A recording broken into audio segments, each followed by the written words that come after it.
Esta história começa antes da destruição causada pelo dilúvio, quando ainda existia outra civilização na Terra, sobre o lugar que hoje, convertido em lenda, chamamos de Atlântida.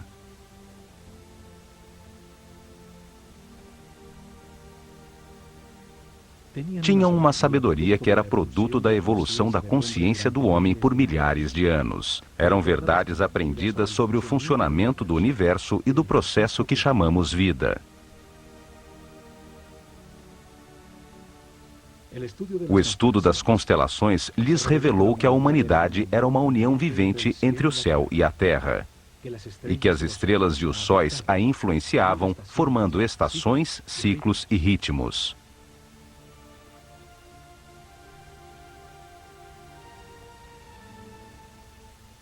Sábios sacerdotes da Escola de Conhecimento de Narrakal, na Atlântida, descobriram que o planeta estava nos momentos finais de um destes ciclos.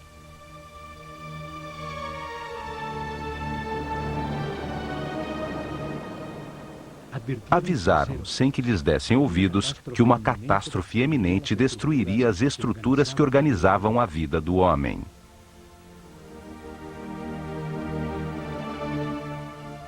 Sem o apoio da maioria da população, construíram alguns barcos fechados por todos os lados e os protegeram com campos eletromagnéticos de forças que podiam penetrar e dissolver a matéria.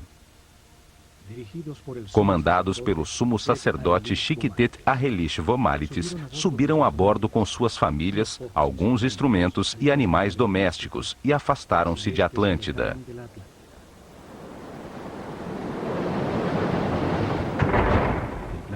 O planeta estremeceu, os céus derreteram e as águas arrasaram os continentes, apagando quase todos os rastros de sua civilização.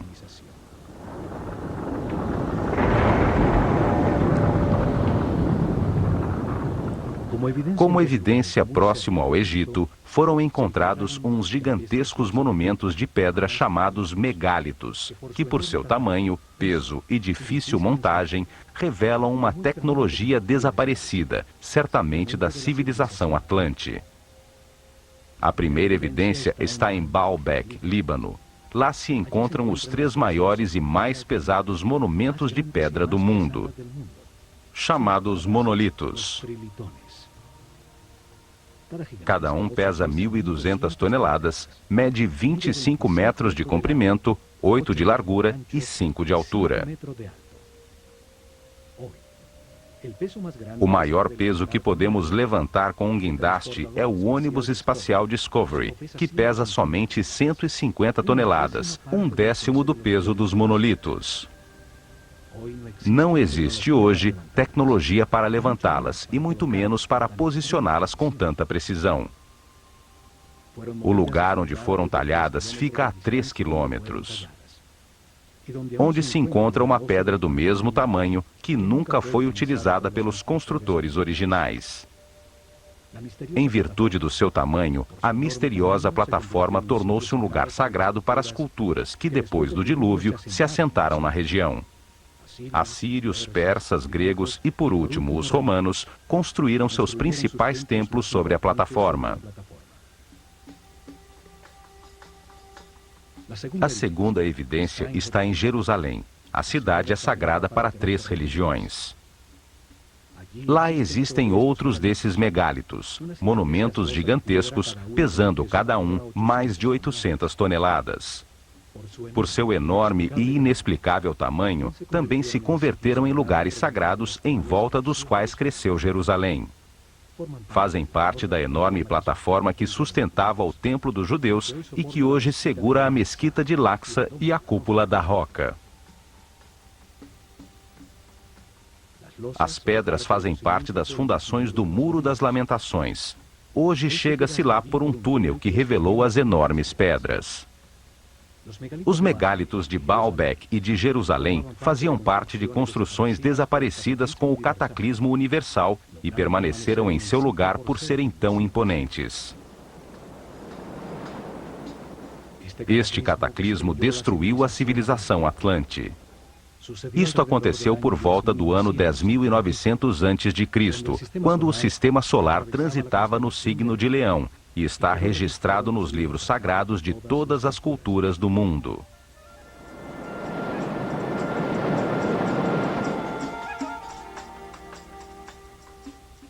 Quando se recuperou o equilíbrio, os sacerdotes sobreviventes ao cataclismo desembarcaram no centro da superfície terrestre, no lugar onde sabiam que afluem as forças telúricas do planeta.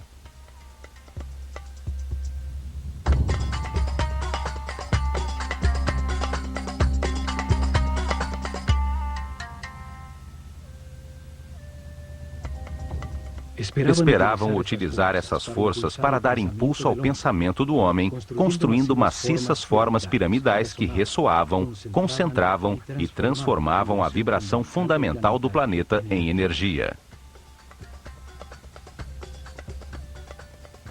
Seres muito avançados espiritualmente, que tinham um conceito de progresso que não estava baseado em aquisições materiais, mas em encontrar a paz e a harmonia interior, transformando o limitado homem animal num super-homem.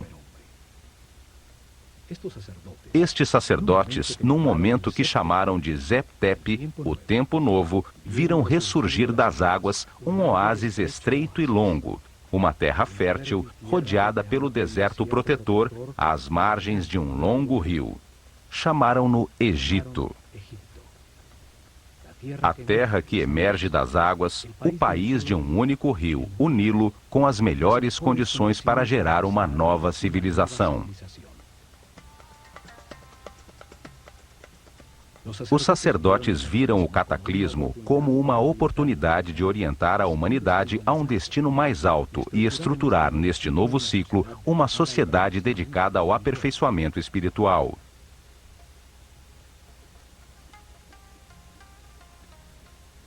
A esfinge demonstra os enormes ciclos de tempo que consideravam. Sua forma de leão com cabeça de homem ressalta o ciclo compreendido entre a era de Leão e a de Aquário, os tempos de influência da nova civilização.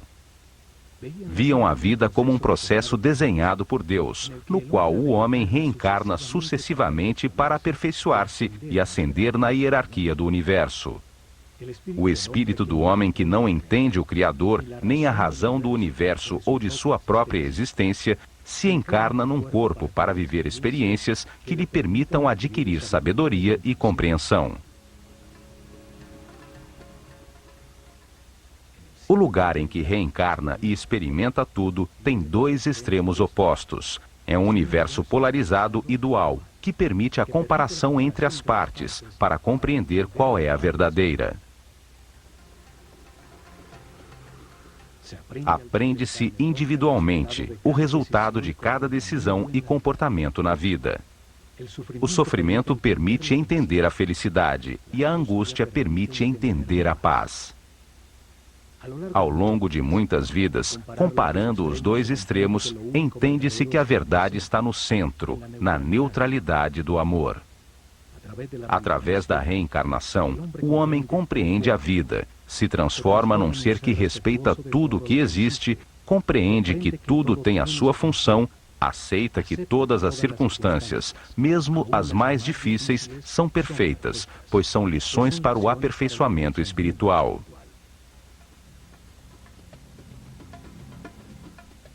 Vida após vida, o homem vai subindo de nível, tem mais informação, permanece em paz e harmonia, maneja mais energia vital, se transforma num ser tolerante e respeitoso que alcança mais poderes.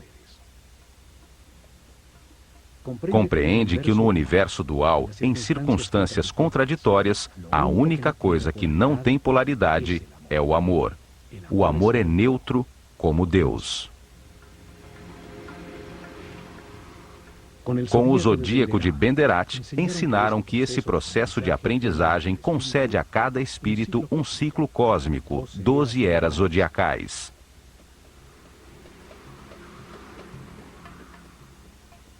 Um giro completo do sistema solar, recebendo a radiação de cada uma das 12 constelações.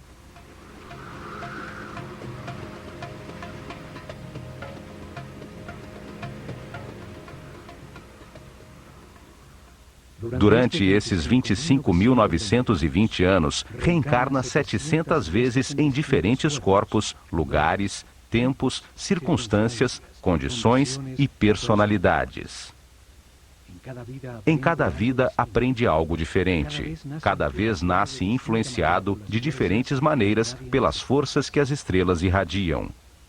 Assim, todo ser vivo cumpre um ciclo cósmico, recebendo energia das 12 constelações e a influência dos céus, que marcam ritmos e produzem estados diferentes. Conhecendo a relação deste processo de aprendizagem, das vidas do homem na Terra com o movimento do planeta e do sistema solar, regeram os seus planos pelas estrelas. Estruturaram um método para revelar informações sobre Deus, o universo e o processo de aperfeiçoamento durante milhares de anos. Uma forma de mostrar ao homem o que é a vida e para que existe. Estabeleceram fases para revelar informações sobre Deus ao seu povo, etapas que mudariam com as eras zodiacais na abóbada celeste. Épocas dedicadas a estudar como Deus criou o universo e depois a consciência do homem. Cada fase da revelação foi dirigida por um centro religioso construído ao longo da coluna vertebral do Egito, o Nilo. Atuaram como os chakras, ou centros de transformação e distribuição de energia e informação ao corpo do país. Desenvolveram em 4 épocas 4 centros religiosos, cada um deles dedicado a explicar e conseguir a compreensão do povo sobre uma fase do Gênesis. Cada um deles dedicado a um momento distinto do único Deus, com nomes e formas simbólicas diferentes.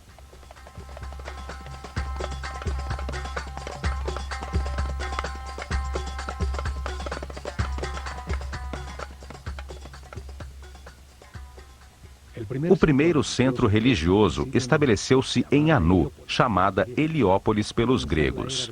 Ao começar a Era de Gêmeos, no ano de 6.620 a.C., na época pré-dinástica do Egito. Uma época dedicada à simetria na arte e na arquitetura.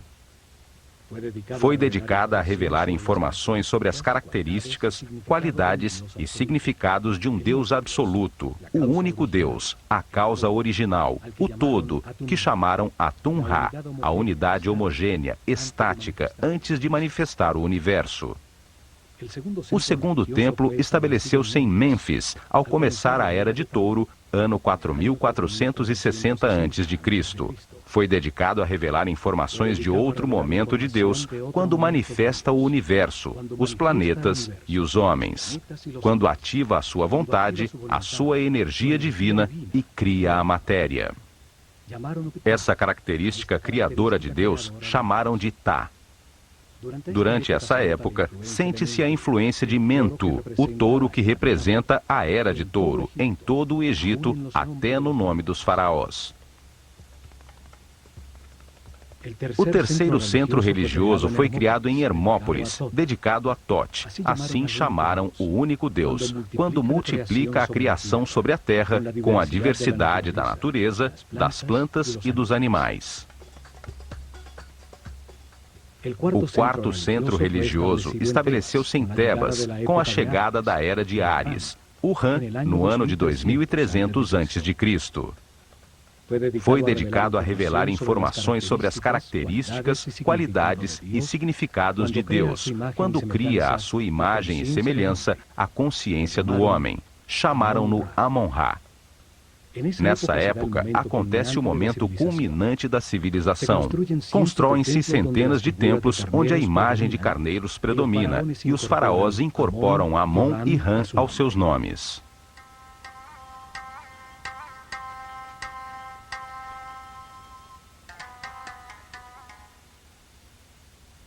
As mudanças de era ou constelação zodiacal determinaram a duração de cada fase da revelação. O povo entendeu aos poucos que existe um só Deus, que por suas características e momentos diferentes em que cria o universo e o homem, tem nomes diferentes. Criaram uma escola de mistérios para transmitir o seu conhecimento, garantindo sacerdotes sucessores de sua casta para continuar o processo de revelação. Se desenvolveram ao redor dos templos e centros religiosos. Em seu interior, se dedicaram a converter os iniciados em seres respeitosos, capazes de guiar seu povo e manejar as forças fundamentais da natureza. Escolheram seus discípulos entre todos os meninos do Egito, pelo nível de consciência e de sensibilidade que demonstravam, dando-lhes a possibilidade de dedicar-se a uma vida de sacerdócio. Deram-lhes informações sobre o processo de aperfeiçoamento, sobre Deus e o universo, através da reencarnação. Ensinaram-lhes ciências, artes, religião e filosofia. Foram treinados a exercitar seu autocontrole, aprenderam a conservar a sua energia vital, a compreender a importância do respeito e do livre-arbítrio, acelerando seu processo evolutivo. Foram convertidos em sucessores de sua casta, sacerdotes com o conhecimento e o poder que este produz, com a missão de guiar o povo num caminho de aperfeiçoamento geral. Foram encontradas estátuas de sacerdotes, uns saindo de um cubo, outros representados como escribas, seres com o conhecimento. Alguns poucos tiveram adicionado aos seus nomes a palavra Hotep, que significa sábio, como Imhotep ou Amenhotep, filho de Rapu, como reconhecimento de sua sabedoria.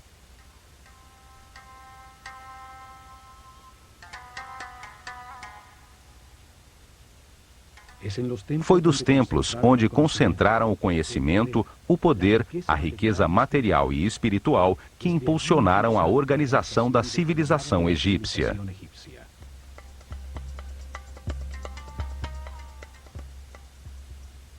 Utilizaram o olho de Horus como símbolo desta organização fechada de sacerdotes que dirigiu o destino do Egito por milhares de anos, nas sombras, atrás do faraó.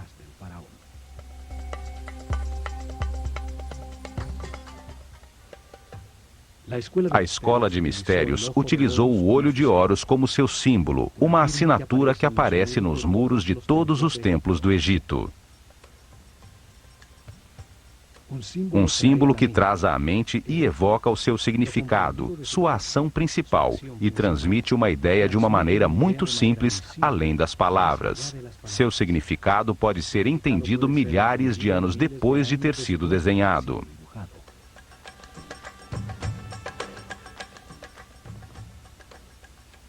Os olhos são o sentido do sol, a origem da vida.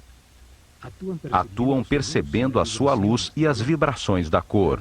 Transmitem à mente a intensidade e a força do fogo. Os olhos são os terminais nervosos que percebem a vontade divina, a intensidade da luz, a força de Deus, que os egípcios chamavam de Fi. A força que condensa o espírito na matéria, dando lugar ao universo, o lugar de experimentação da consciência. São os únicos nervos na superfície do corpo e que podemos observar em seu funcionamento vital. Florescem dentro de esferas cheias de um líquido branco cristalino.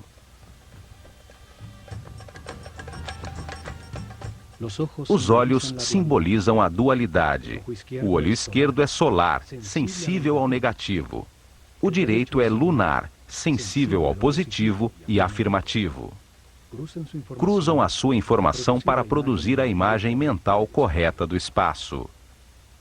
Simbolizam a experimentação da consciência num universo de contrastes, para encontrar a verdade por comparação entre as partes opostas. Reagem à luz ativa do Sol, produzindo na mente a verdadeira luz, a energia vital luminosa. Uma luz invisível que torna possível a inteligência e a compreensão da realidade. Os pássaros evocam a ação de voar, a liberdade sem limitações materiais. O falcão é o pássaro que vê melhor. Horus, o falcão, representa o espírito quando completa a sua aprendizagem na vida mortal e limitada. Quando entende as verdades do universo, porque as verificou em muitas vidas e se eleva sobre as limitações materiais, sobre o tempo e o espaço. O olho de Horus é a consciência imortal que tudo sabe, tudo vê. Pode voar muito alto sobre tudo o que existe, ou fixar a atenção em qualquer detalhe. Evidentemente, os sábios sacerdotes se viam como observadores e guias de um movimento de aperfeiçoamento em direção à luz. Por isso, o seu símbolo era o olho de Horus, o olho que tudo vê.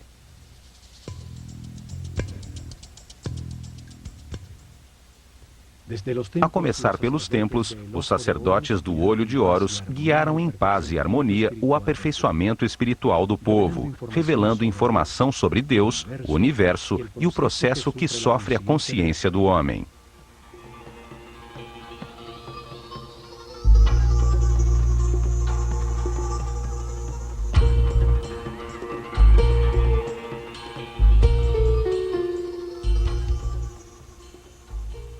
Protegido por muros altíssimos, cada templo era um enorme complexo, onde moravam milhares de pessoas, homens e mulheres igualmente, porque não havia distinção de sexo. Dedicavam pelo menos 21 anos de suas vidas recebendo informação e treinamento para se converterem em sacerdotes ou sacerdotisas. O processo de aprendizagem era realizado em vários templos, onde permaneciam por longos períodos enquanto recebiam as informações necessárias. Havia treinamento correspondente a esse e provas de autocontrole para alcançar outro nível, em outros templos sobre o Nilo.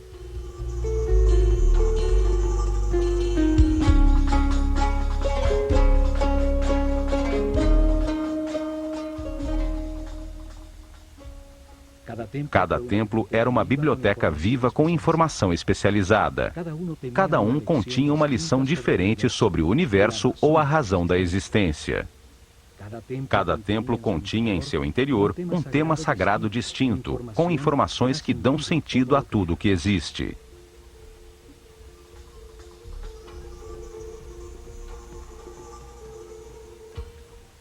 O nível básico se realizava durante os primeiros 7 anos, quando recebiam informações gerais sobre o universo e treinamento para manipular os centros energéticos mais baixos do corpo.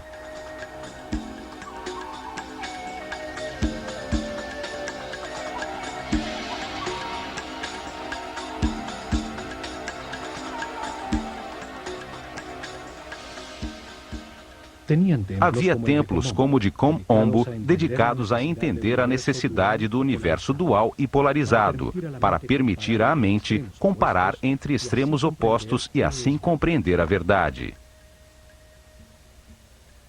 Em seu interior, aprenderam a controlar o medo da perda, a entender que se possui em cada vida o necessário para adquirir as experiências de aprendizagem. Tinham instalações que despertavam o medo da morte para aprender a controlá-lo e entender que a morte é apenas um passo para outra experiência. Em túneis com água e crocodilos, grandes alturas, lugares fechados com serpentes, os iniciados provavam a sua determinação. Lá receberam a informação para superar o medo ao abandono, os instintos de agressão e defesa, a entender a existência de programas mentais inconscientes que geram reações automáticas para poder controlá-las. No templo de Luxor, em Tebas, transmitiram os conhecimentos que tinham sobre o funcionamento do corpo e o treinamento para que a consciência se identificasse com ele.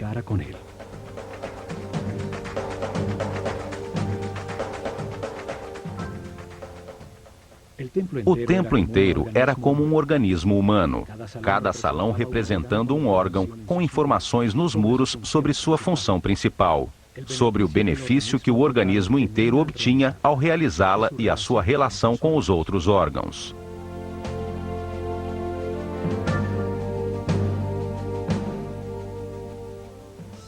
Em seu interior, realizavam exercícios de concentração e de movimento, levando a sua mente a cada órgão, até que o corpo inteiro estivesse consciente e os manipulasse à vontade, como um excelente instrumento. Vários templos, com sacerdotisas de Néftis e Ísis, se dedicavam a transmitir informações e treinamento sobre as percepções físicas, as emoções e desejos carnais, sobre a diferença das emoções superiores, a intuição e a inspiração. Aprenderam a transmutar as paixões e as sensações do corpo, com o poder do espírito, a elevar a consciência e sua depuração vital, a solicitar a canalização de energia e inspiração de espíritos em planos mais evoluídos para despertar a criatividade. Muitos templos, como o de Hathor, em Denderá, estavam dedicados às ciências, astronomia, astrologia e matemática. Em seus terraços, se dedicavam a registrar os céus, a entender as diversas energias que cada constelação emite e os efeitos que produzem. Seguiam dia a dia os desígnios das estrelas, controlando a duração do ano solar, a data exata da enchente do Nilo, o momento em que a Terra mudou da era de Touro para a era de Áries e os lugares que afetam o processo de evolução.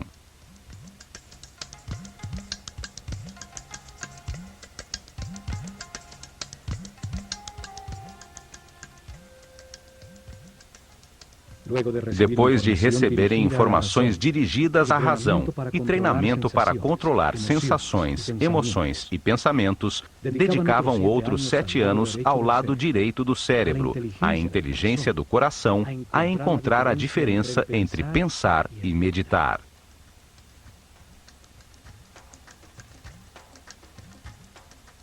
O templo de Karnak, o maior do Egito, estava dedicado à consciência, a analisar as forças que a moldam, a entender o processo de evolução e a acelerá-lo, utilizando conceitos, palavras, sensações, pontos exatos ou movimentos.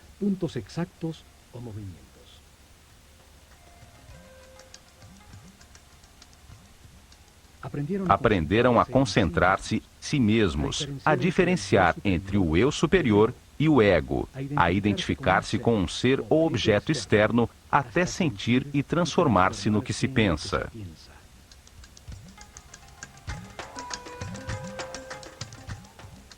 Realizavam exercícios de telepatia em lugares próximos, depois à distância, num momento determinado do dia, até aprenderem a comunicar-se mentalmente a qualquer hora.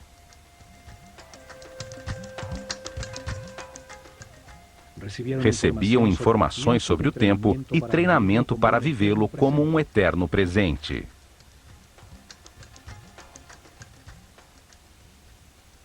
Entendiam que pensar é comparar para conhecer, e que quando se sabe tudo, não se pensa nem se compara.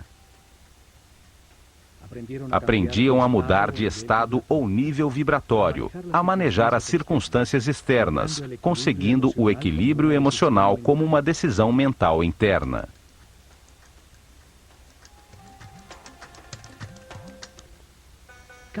Cada templo continha 3 níveis de informação.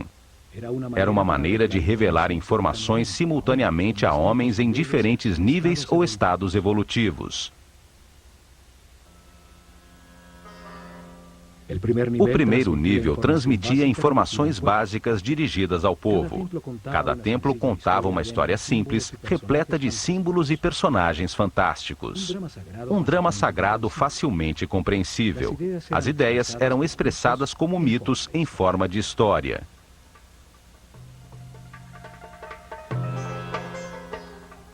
O mito, a história fantástica, foi utilizado como método para revelar ao homem um mundo que ele só entende imperfeitamente. Os mitos ganham vida quando se acredita neles. Inventavam personagens com características simbólicas, com formas que trazem à mente sua função e atividade principal, que participavam de histórias simples e parábolas que contam verdades sobre a natureza humana sem a aridez e a abstração da filosofia ou da metafísica. O povo recebeu a informação sobre cada tema sagrado ao conhecer a história central de cada templo, ao conhecer as fraquezas e forças de cada personagem, as circunstâncias que atravessam e a maneira como os resolvem.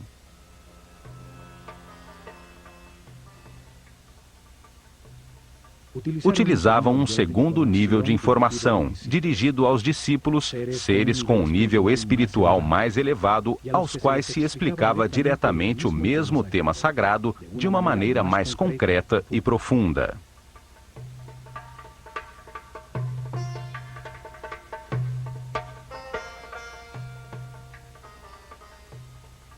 Para isso, utilizavam as cenas descritivas do mito, talhadas nos muros do templo.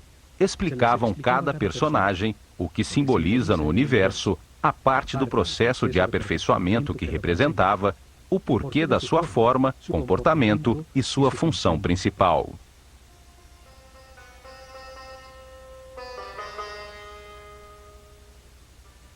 A sabedoria dos sacerdotes do Olho de Horus fica evidente na história contada por cada templo e nas formas que utilizavam como símbolos. Só ao olhá-los, vem à mente a ação vital que representam, ou a qualidade que se ganha ao realizá-la. Ao representar homens com cabeça de animal como símbolo, os transformam em ideias que evocam a característica vital do animal.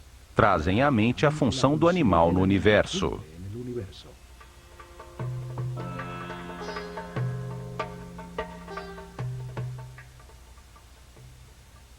Um homem com cabeça de chacal adquire as suas características, seu instinto de orientação no deserto. Seguindo as suas pegadas, chega-se sempre a terras cultivadas. É, portanto, um excelente guia. Cada símbolo evoca uma simbologia. A forma simples de um pássaro evoca na mente o voo, a liberdade. Um disco solar sobre a cabeça de um homem fala da sua iluminação, da sabedoria que irradia, da informação que tem, do nível da sua consciência.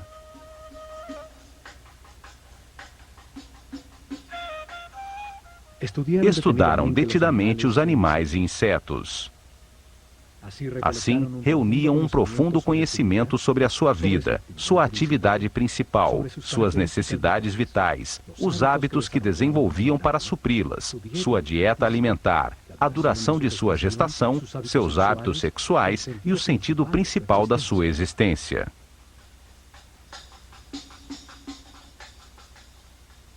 Escolheram os animais mais idôneos para representar uma ação vital e o que acontece no universo quando se executa.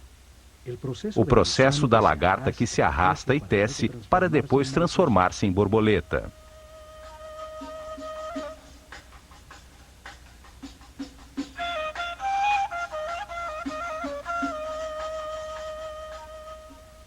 De todos os pássaros, o falcão é o que vê melhor. Tem um cérebro óptico com a vista mais perfeita e desenvolvida.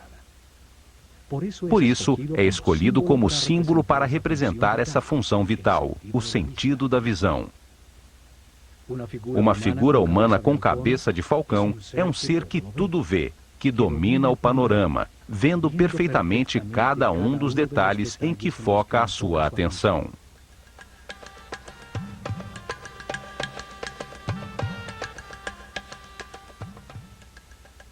Estas figuras chamadas deuses ou néters pelos egiptólogos que acreditam que o Egito era politeísta e que adorava os animais, representam apenas uma ação vital, um comportamento que transforma e aperfeiçoa. Cada ação importante da vida tem um símbolo que a representa, comunica a transformação que acontece na essência do indivíduo que a executa, o que obtém dela. Um par de braços indica a adoração, um par de pernas a ação de andar, uma boca a ação de falar.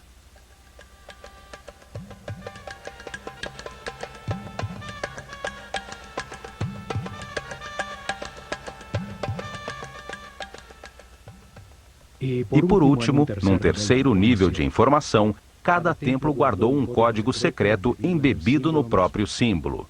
Era conhecido apenas pelos altos sacerdotes e mestres, com informações sobre forças e energias fundamentais, como controlá-las e utilizá-las para prestar serviço ao seu povo.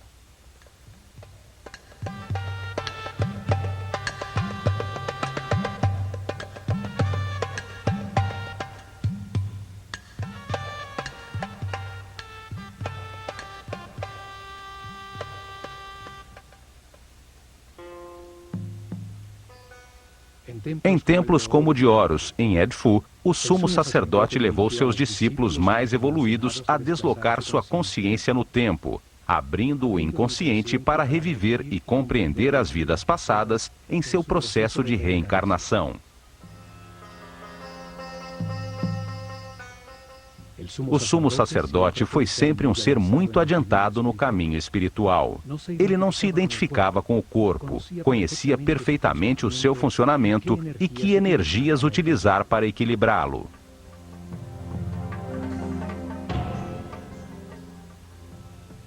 Controlava do centro nervoso no alto da cabeça o mais alto nível de energia vital. Permanecia num eterno presente, irradiando amor, guiando e servindo com seu divino poder.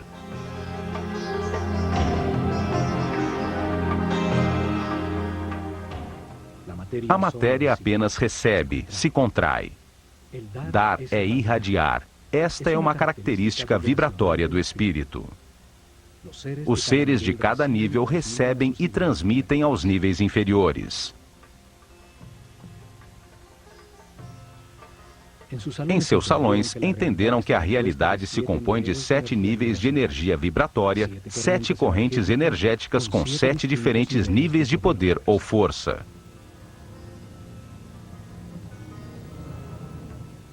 O corpo tem 7 chakras ou centros de transformação da energia fundamental do universo.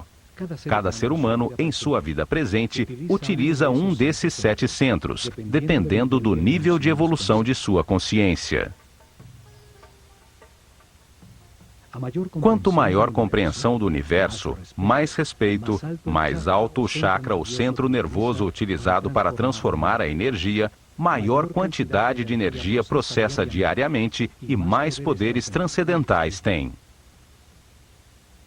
O sumo sacerdote podia controlar as forças fundamentais pelo altíssimo nível de energia vital em que permanecia o seu organismo. Seu sistema nervoso tinha uma resistência correspondente a esse nível de energia.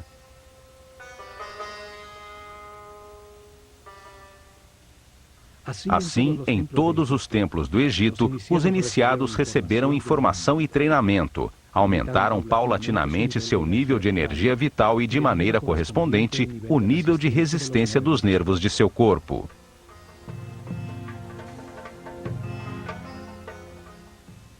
Aprenderam a manter-se em paz, harmonia, a respeitar tudo o que existe, a aceitar a perfeição do universo, para conservar seus níveis de energia vital, no caminho do aperfeiçoamento que leva à onipotência, ao controle de forças e energias superiores. Um intenso preparo físico, mental e espiritual que terminava com o momento de experimentar o tudo e o nada, o manifesto e o não manifesto, e receber numa pirâmide uma poderosa energia que permite vislumbrar o 7º nível de consciência. Durante a Era de Touro, se dedicaram a experimentar uma forma piramidal de tecnologia ressonante, que transformava as vibrações do planeta em energia. Um conhecimento herdado a ser colocado em prática.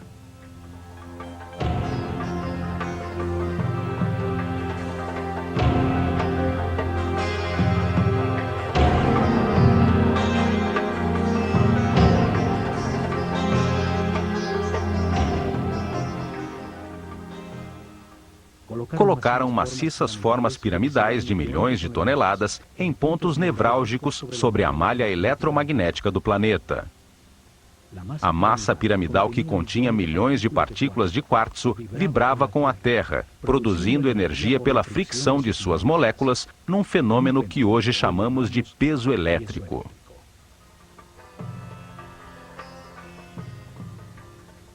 Construíram muitas pirâmides, até chegar ao modelo perfeito da pirâmide de Quéops. Seus corredores, galerias e câmaras transformaram essa energia em som, fazendo vibrar em níveis cada vez mais altos o que fora preparado física, mental e espiritualmente. Esta força impulsionava a mente do homem a perceber outras dimensões, chegando a outros estados especiais de consciência. Com esta ajuda externa, os iniciados vislumbravam o sétimo nível de consciência. Retornavam relembrando o êxtase obtido, as verdades verificadas, para transmiti-las a seus companheiros com palavras e ações. Em suas meditações posteriores, obtinham novamente esse estado de unidade sem movimento, até que essa situação se consolide definitivamente, e eles fiquem de maneira permanente no estado de Deus-Homem, sempre irradiando energia positiva de amor.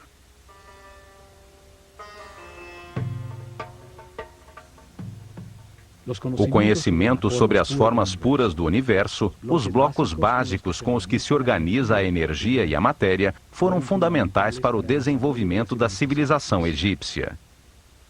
Hoje chamamos essas formas puras de sólidos platônicos.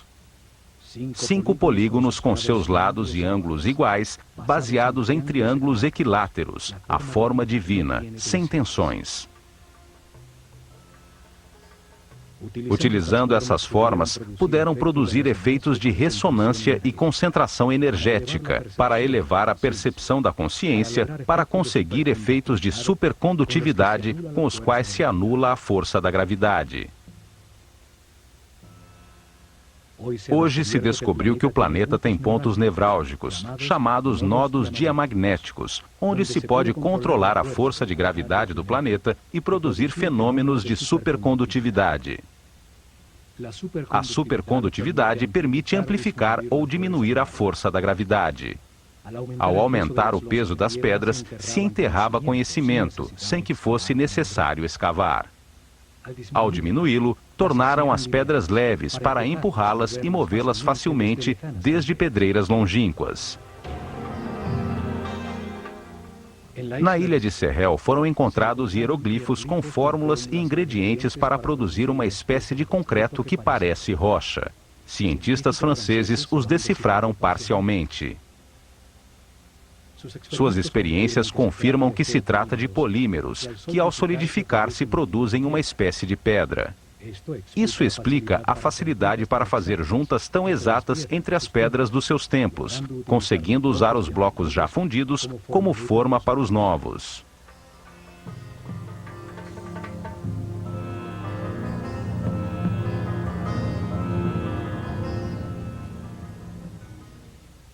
Mas o mais importante foi a sua visão de que a vida é um processo desenhado por Deus para ampliar a consciência do homem. Que o espírito do homem encarna repetidamente num corpo para compreender a harmonia pelos resultados de suas decisões.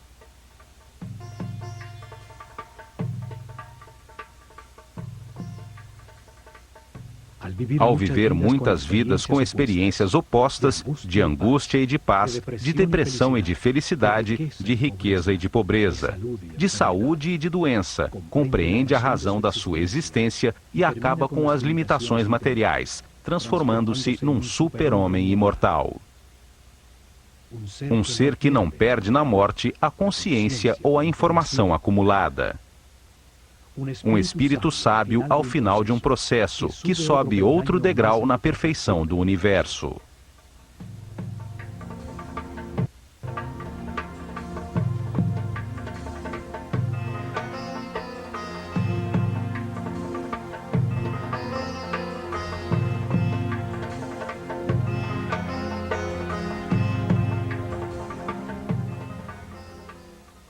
O homem reencarna muitas vezes. No princípio, a sua animalidade é dominante. A intolerância e a agressão determinam uma vida de sofrimento. Aos poucos, se enche de dores e, ao tentar remediá-la, deixa de atacar, encontra a paz e, com ela, altos níveis de energia vital.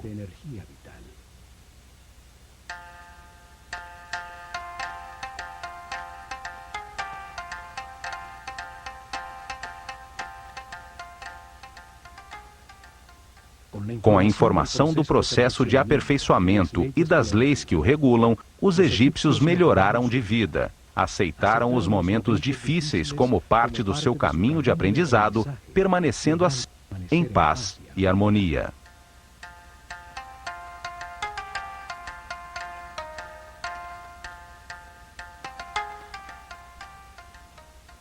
Os templos revelaram como homens em um mundo de dor podiam transformar-se em seres sem limitações físicas, com conhecimentos para transmutar a matéria e locomover-se livremente no tempo e no espaço. Entre as contradições de cada vida se aprende algo e se renasce um pouco mais sábio. Na polaridade entre a luz e a escuridão, entre o medo e o amor, se aprende a encontrar a paz e a harmonia, a manter a energia vital.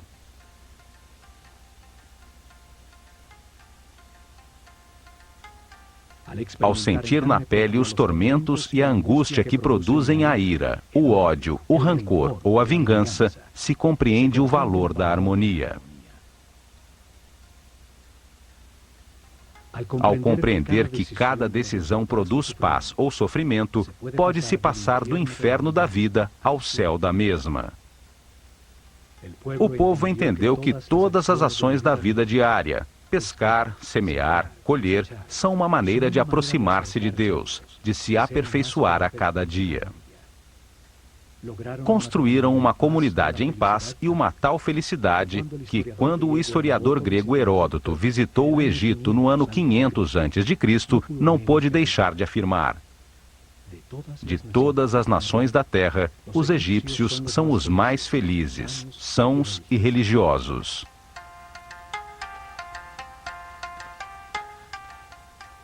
Apesar disso, não tinham uma palavra em sua língua que significasse religião. Não viam diferença entre o sacro e o mundano. Viam-se como os encarregados de compreender que Deus, o universo e o homem formam uma unidade manifesta pelo amor.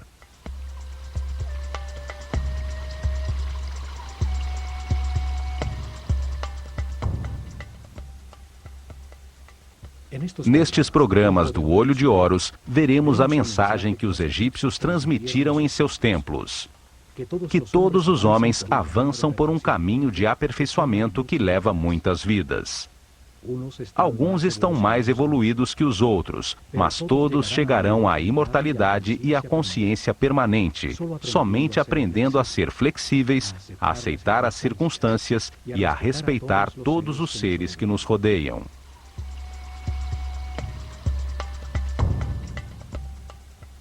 O caminho pode ser de sofrimento ou de paz e harmonia. Depende da valorização do que se tem e de agradecer a oportunidade de estarmos vivos para tomar consciência de que fomos criados por amor.